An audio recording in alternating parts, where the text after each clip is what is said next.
তুমি যার লাগিয়া তুমি যার লাগিয়া এমবি ভরো তার তো বাটন ফোন তোকে এই সিরকুট দিয়ার খাই তো আমার আর শান্তি নেই রে। এই সিরকুট দিবা আর আমি বিপদে পড়বো। সেদিন এক জায়গায় সিরকুট দিয়ে হুজুর আপনার দেন আর আপনি হ্যাঁ দাঁড়ান আমি নিচি যখন পড়ে ফেলি। আসসালামু আলাইকুম প্রিয় হুজুর, আমি একজন আপনার খুদে ভক্ত। আমি একটা প্রতিষ্ঠানে পড়ালেখা করি, কিন্তু এইখানে আমার একটা হিন্দু বন্ধু হয়েছে।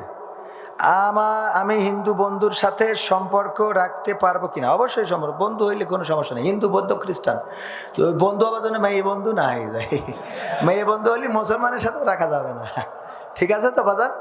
মেয়ে বন্ধু মুসলমানের সাথেও সম্পর্ক রাখা যাবে না, কিন্তু ছেলে বন্ধু হইলে কোনো সমস্যা নেই। হিন্দু বৌদ্ধ খ্রিস্টান মুসলমান সবার সাথে সুসম্পর্ক বজায় রাখবেন, এটাই ইসলাম শিখিয়েছে। সুবহানাল্লাহ বলবেন।